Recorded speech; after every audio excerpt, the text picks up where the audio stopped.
लंबे समय तक मुझे यह समस्या रही, या यूं कहूँ कि मेरी ये गलत सोच रही कि मेरे माता पिता, विशेषकर पापा, बहुत कम कमाते हैं। जब मैं अपने स्कूल में ठीक 6वीं कक्षा में था, मेरी माँ को स्टेज 4 के कैंसर का पता चला। बैंक क्लर्क होने के कारण पिता के पास दोस्तों और परिवार से पैसे उधार लेने के अलावा कोई और विकल्प नहीं था। कुछ महीनों की दर्द भरी जिंदगी के बाद आखिरकार वह मर गई। हम कर्ज में डूब गए। धीरे धीरे चीजें पटरी पर आने लगी और तेजी आने लगी, लेकिन फिर मेरे पिता का स्वास्थ्य खराब हो गया और उनकी किडनी खराब हो गई। फिर शुरू हुई 4 साल की धीमी यातना।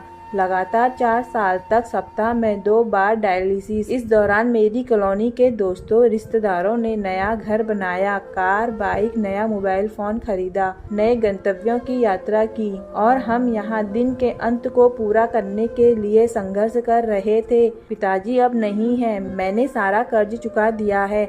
मैंने कमाना शुरू कर दिया है और अब मुझे समझ में आया कि मैं कितना गलत था। उन्होंने कितना त्याग किया, वे कितने परिश्रमी थे। अपनी बीमारियों के बावजूद वह हमें खाना खिलाने के लिए बिना किसी शिकायत के बैंक जाते थे। मुझे उनकी और उनके सभी प्रयासों की याद आती है। काश मैं यह कह पाता और उन्हें बता पाता कि उन्होंने इससे भी अधिक किया है, बहुत किया है। काश मैं उन्हें बता पाता, आपका एक पैसा भी मेरी पूरी जिंदगी की कमाई से ज्यादा कीमती है। मैं बस चाहता हूँ। लव यू पापा। मुझे खेद है और अब मुझे पता है कि आपने कितना कष्ट सहा है। दोस्तों, अब मुझे पता है कि समय ही अपने प्रियजनों का मूल्य समझाएगा, लेकिन अगर किसी भी तरह से आपको भी ऐसा कुछ महसूस होता है तो बस समझ लें कि आपके माता पिता सिर्फ आपका पेट भरने के लिए अपनी क्षमताओं से 200% काम कर रहे हैं। अपनी वर्तमान स्थिति, विशेषकर वित्तीय स्थिति की तुलना सिर्फ इसीलिए न करें क्योंकि आपके माता पिता कम कमाते हैं। दोस्तों, अगर आपको मेरी कहानी पसंद आए तो प्लीज लाइक एंड सब्सक्राइब करें।